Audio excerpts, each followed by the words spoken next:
Hi, hello. Har'a immoo maal waliin ilaalla seetanii afaan Jarman keessatti verb conjugation yookiin immoo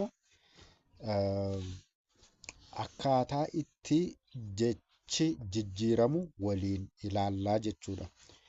Isaanis jecha kamtu akkamitti jijjiirama kan jedhu jechama sadii as kaa'eeraa walii wajjinaa ilaalla.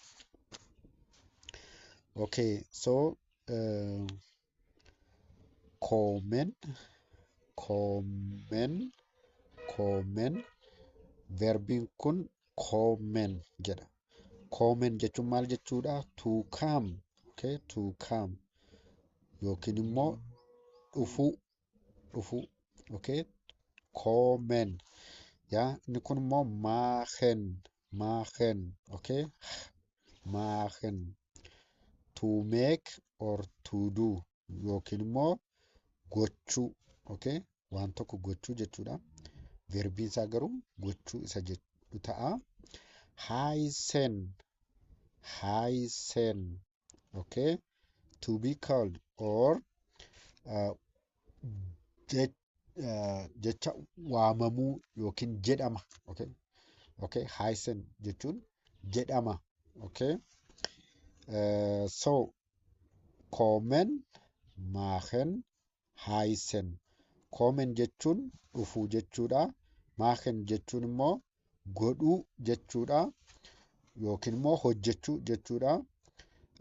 Heißen jechuun immoo jedhama isa jedhudha jechuudha. So akkamitti singulaarii keessatti akka inni itti jijjiiramu ilaallaa jechuudha. Okay? So singular subject ወይ ደግሞ subject ich, okay, ich subject ነው. Ich, okay, zum Beispiel fakkeenyaaf ich komme, ich komme, ani dhufa, okay, ani dhufa isa jedhudha jechuudha. Okay, akka yeroo jijjiiru ich komme, ani dhufa. Okay, ich mache, ani godha yookiin immoo hojjedha. Okay, ich komme, ich mache. Okay, ich komme, ich mache. Okay, ani dhufa, ani hojjedha. Okay, ich heiße. Okay, ich heiße, ani jedhama. Okay, ani jedhama.